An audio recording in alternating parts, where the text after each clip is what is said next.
Hi Wolfpack fans, it's Marcy Bullock talking today about job and internship searching in tough economic times. So today we're going to have a three-part webinar on this topic, and the overall themes for the webinar are to be proactive, to try to do things and not be paralyzed, but think about how you can actually be productive in making your next opportunity a reality. Be creative, try to cast a very wide net in any kind of job without being super picky. And third, being practical and going where the jobs are. These are some themes to help us during tough times. Before COVID hit and we were in a pandemic crisis in the world, it might have been easier to be very selective and pick your ideal job. And at this point, we might have a couple of plans, plan A and what I like to call a parallel plan right next to it in case our first choice isn't available. So let's start off with taking action every day. It's hard to stay motivated when times are tough, but we have found that the more effort you put in, the more you get out, which is obviously the final goal for you is to be the person picked for the internship, co-op, or job. So how will you use your time during this period when we are doing some quarantine and we're having to stay physically distanced? One thing is to improve your skills by taking free online courses, maybe listening to podcasts or reading books to better yourself. Right now, the university that you attend, NC State, has provided you with LinkedIn Learning. That means that you can become certified in various topics while you have this downtime. For example, one of my alums just posted on her LinkedIn, "I have officially completed the HubSpot social media certification course. Outside of the job hunt, this is fantastic and free for all recent graduates to stand out and keep their skills sharp." You can also offer to do project work. There may be people that are involved in various tasks and projects that are looking for a helping hand, and by assisting with projects, even if it's volunteering, you can improve your competencies and skills. You can even think about serving, maybe donating your time to a nonprofit, giving back in some way, and then working for pay if there is a possibility. Lots of options for you when you have some downtime. The next point that's important, and I am stealing this from Lindsay Pollock, my friend who wrote From College to Career.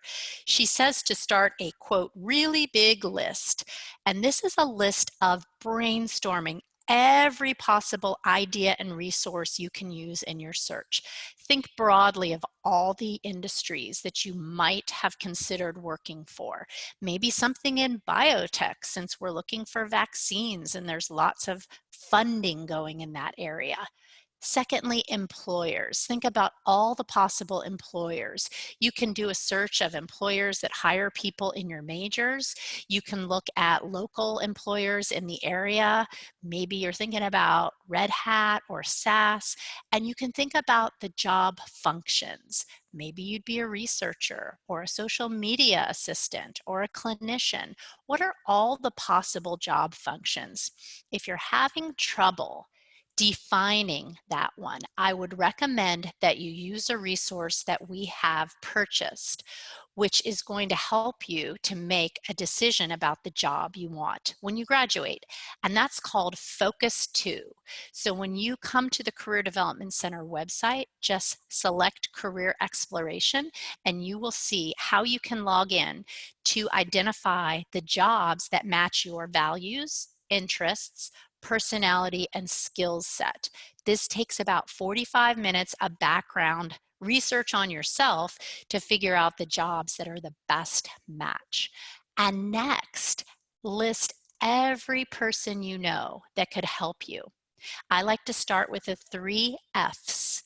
That's faculty, family, and friends. And write all those names down. It could be the person that you go to as a dentist or cut your hair. Everyone counts here. And then our third point, and this is going to be the final one that we do in the first part of the webinar, is to find out who is hiring right now. do your homework. So you can go to our office, Career Development Center, and you will see that all of our internships and jobs are posted in EPAC. We have usually several hundred posted on a weekly basis. These are employers that are vetted by our office, and you can search all of the possibilities that may be available right at this moment. You can go online to Twitter and LinkedIn and just use the hashtag hiring now. You can research startup companies, maybe professional associations that could be connected to the major that you are studying. And you can also think about some niche job boards. For example, for women, the Muse, In Her Sight, and Fairy Godboss are very useful websites if you've never checked them out. And a lot of students like to use Glassdoor, they like to use Indeed. Any of these are wonderful. And any local news sites that you can find, such as Craigslist, those also show job opportunities. So as you are thinking about your job search, remember you have to know who is hiring before you can begin to do the actual job search. And then we'll end with customizing your resume for each opportunity. So one thing that is critical is that you don't have a generic resume that you send out to 7 different companies, but that you actually read the job description that SAS posts, and you read the job description that Red Hat posts, and you tailor your resume with keywords directly from the job listing. I call it a rule book. And basically, all the rules of getting picked for the interview are listed in that job description. So if you follow those rules and you write a cover letter or an email cover letter, either way, traditional snail mail or email, that is specific to that employer. What problems do they have? How can you help them solve those problems? And what unique strengths do you offer that would be an addition to their team? This is where you can work with your career counselor to have the strongest resume possible. You can use the career guide we have, which is a 40-page hard copy that you can walk into Pullen Hall and get during the fall and spring semester. And you can also think about making an appointment with the career counselor assigned to your college.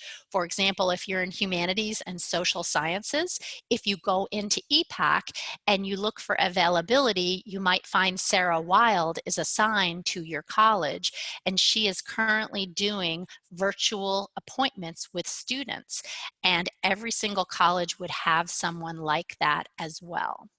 So I would encourage you to start with these top 4 tips and then move on to part 2 of our webinar.